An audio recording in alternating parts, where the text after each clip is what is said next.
Hello everybody, welcome to my second video outlining my powerlifting journey. As of today, I have officially completed up to week 2, day 3 of my training program. I have purchased my USA powerlifting membership and registered for a powerlifting competition. I decided to definitely start with Monger Madness on March 28th and kind of see where I go from there. I might also do a competition in May if I feel good and I feel like I want to do a second one after getting that first one out of the way, kind of learning what it's actually like to be in a competition. So an overview of today's video, I'm going to go through which lifts I'm doing each day. There's 4 lifting days each week, so I'm going every other day. So lift, rest, lift, rest. Their purpose of each of the lifts and their timing, the progression and the metrics that I'm using to measure progression, because I can't just walk into the gym every day and do my 1 rep or 3 rep max of the 3 competition lifts.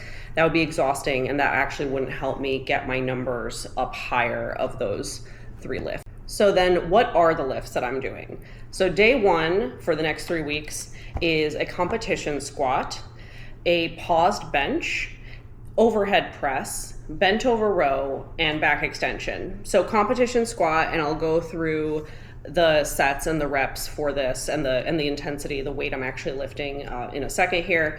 But for the competition squat, pretty much it's about 4 sets of 5 to 6 reps at 70 to 80% of my estimated 1 rep max, and that's just to work on proper competition form and being able to lift the weight multiple times so I can practice the form more than once. Paused bench as well. In a competition, the bench is paused at the bottom. You do want to hold it there for a second before you push back up, and I'll have a whole video on the competition lift form. And then overhead press, bent over row, and back extension are all accessories. So I'm doing lower weight, higher reps, and that's pretty much just to help my accessory muscles, the muscles that help the big lifts, grow. Shoulders, there's a lot of back accessories to help with the deadlift. So that's where the row and the back extension come in. The day 2 lifts are a competition deadlift. So about 4 sets of 5 to 6 reps of the competition style deadlift. Then it's a 3 count pause bench. So same form, but I'm holding at the bottom longer to work on explosiveness to get it, when the weight's heavy, I'm going to have to push really hard to get it back up. The paused squat, so similarly, it's going to be a lower weight squat, but I'm working on holding at the bottom so that I can definitely work on the explosiveness of getting up out of the squat. And then a wide grip seated row, again, a back accessory. Day 3 is a pin squat and a pin bench press, and these similarly, you pull the weight down and you rest it on the safety bars so that it takes some of the weight off, and then you have to kind of re-engage all your muscles to push it back up. So again, working on the explosive part of the movement to be able to push a really heavy 1 rep max up. Single arm dumbbell row, a back accessory, and then bird dogs, a back and core. Pretty much it's like a good like mobility and stability accessory to help with all 3 lifts. And then day 4 is a 2 count pause deadlift. So you lift it, I'll do a video on this one because it's a really interesting move, but you pretty much pull it up off the ground about an inch or 2, and then you hold for 2 counts, and then you complete the lift. And again, it's helping you learn that part and improve the part of getting the bar, getting the weight off the floor. A rep bench, so it's a bit of a faster tempo here, lower weight, higher reps. And kind of just, again, to practice the endurance of the movement, since you do have to hold at the bottom in a competition, you want to have the endurance to hold the weight. So then a single leg RDL, that is a deadlift accessory to help both legs improve in strength independently. And then neutral grip lat pull down, again, a back accessory, and a cable rope overhead tricep press to help with tricep growth and strength in order to help with the bench press. All right, so then how do we decide what weights to use for each of these lifts, how many sets, how many reps, and then how do we progress. So the main metrics, so first it's the sets, the reps, and the rest. So, and then these are split for the lifts between power style, for powerlifting competition, and hypertrophy style, which is just to help actually grow the muscles to help me then lift more weight in the powerlifting competition.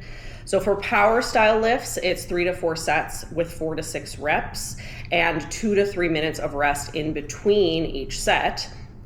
And this is just working on a heavier weight, explosiveness, faster tempo, competition form. The hypertrophy style, which is the style used for a lot of the for all the accessory lifts, and then sometimes a variation of the competition lifts, is usually 4 to 5 sets, 7 to 10 reps, and then a 60 to 90 second rest. And here you're using that lighter weight and higher reps to work on endurance, to cause hypertrophy for muscle growth. And then we also vary the tempo in these lifts to work on different parts of the form, be it the explosiveness being just the endurance of holding the weight for a long time.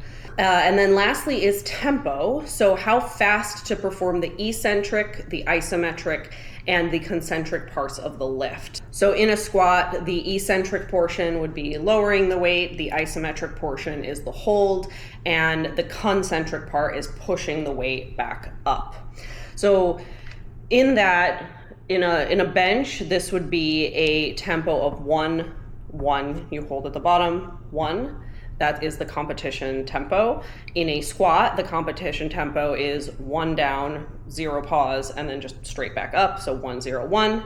And then, so for all the paused lifts in the program, it's often a 1, 2, 1, or even a 1, 3, 1 to practice holding, to practice the endurance, to practice exploding back out of the bottom of the movement. And then same with the 2 count pause deadlift. You lift it up off the ground, you hold for 2 counts, and then you complete the lift again to practice that portion of just pulling the weight off the floor and to strengthen that portion of the lift. So those are the first 3 things that we're changing up. Another metric we're using in order to help decide how much weight to put on a lot of the lifts is RPE, or rate of perceived exertion. So one way to judge RPE is by feel.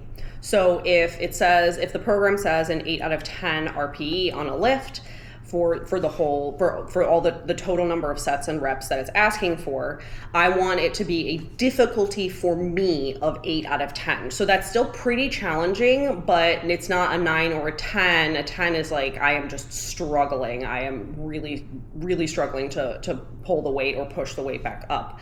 And then another way to judge this that is helpful as well is you can combine RPE with reps in reserve, or RIR. And so if the lift says that it should be an 8 out of 10 RPE, for each set, I should feel like at the end, be it 6 reps or 10 reps, I have 2 more reps left in the tank before I fail the lift. So that's another way to judge RPE. The final metric in the program is intensity. So if it says the intensity of the lift should be 70%, that means I'm going to put on 70% of my estimated 1 rep max weight. Or if it says 80%, I'm going to put on 80% of the 1 rep max weight. And for the intensity, that is usually put in for the competition lifts, so that I'm not, again, just walking into the gym and doing my 1 rep max, but I can pull it back a little bit and I can practice more reps and more sets of the same lift. And then over the 3 weeks, the intensity each week, each time I do the lift, is going to go up a little bit. So it started at about, I think, 70%, and then went up to 75%, and then it even went up to 80%. So the program we're using is based on the Calgary Barbell program. We used some of their programming. Tom and I took that and then accommodated it for my body and my time and what I actually really need to work on. But they also suggest that when you estimate your 1 rep max and you calculate your intensities, you maybe actually calculate it as 70 or 80% of your 3 rep or even 2 rep max. just something you can actually just walk into the gym and do any day versus some, the weight that you would probably only do in competition or only walk in and try to do on a peak day where you're feeling great, you ate great, and you can lift a slightly heavier weight. So pretty much throughout these 3 weeks, I will do each of the days that I outlined 3 times, one each week. And each week, the RPE, and the intensity goes up. And then other factors that are played with are those sets and reps and rest. So sometimes it's going to be 3 sets of 6. Sometimes it's going to be 4 sets of 5. And so on and so forth, and just different ways to change up the program to keep my muscles guessing and growing, as opposed to just doing the same thing over and over again, which isn't going to help me increase my 1 rep maxes for competition. So if you have any questions or want a breakdown of any of these specific lifts, I'm thinking of maybe doing some small videos going over them, go more in depth on the purpose and how the lifts are performed. So if there's any that you're particularly interested in, drop a comment below. Other than that, please follow me and Tom on Instagram and on YouTube, and subscribe on YouTube, and keep following along. Thanks for listening.